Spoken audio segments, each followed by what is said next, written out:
আজ যার কথা বলবো তিনি বাগুইআটিতে থাকেন। ভদ্রমহিলার বয়স ৮১ বছর। ওনার নাম রুবি রয়। ওনার সাথে ঘটে গেছে এক অলৌকিক ঘটনা। যেদিন জানিয়েছেন এই ঘটনাটা তার ঠিক ১৫ দিন আগে উনি ছাদে পড়ে গেছিলেন। তারপর পড়ে গিয়ে উঠতে পারছিলেন না, আর সেই সময় ওনার মেয়েকে ডাকেন। মেয়েকে ডাকার সাথে সাথেই উনি বড়মাকে ডাকতে থাকেন। ওনার মেয়ে তখন ওনার ডাক সেইভাবে শুনতে পায়নি, তখন ছাদে গিয়ে পৌঁছায়নি।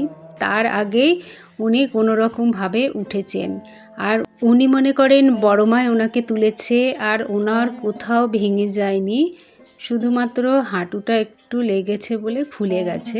আর মাকে ভালোবেসে ডাকলে মা কখনো একা ছেড়ে দেন না। মা ঠিক তাকে সেই পরিস্থিতি থেকে উদ্ধার করেন। বড়মা তার ভক্তকে এইভাবেই কিন্তু রক্ষা করেন।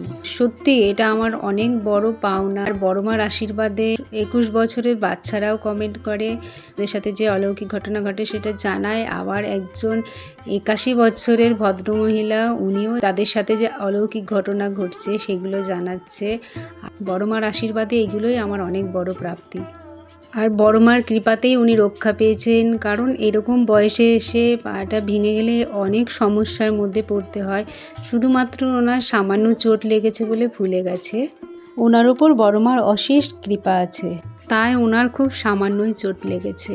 তোমাদের সাথেও যদি বড়মার অলৌকিক ঘটনা ঘটে তাহলে জানিও, আমি সকলের সাথে সেটা শেয়ার করে নেব। বড়মা সকলের মঙ্গল করুন। জয় বড়মা, জয়।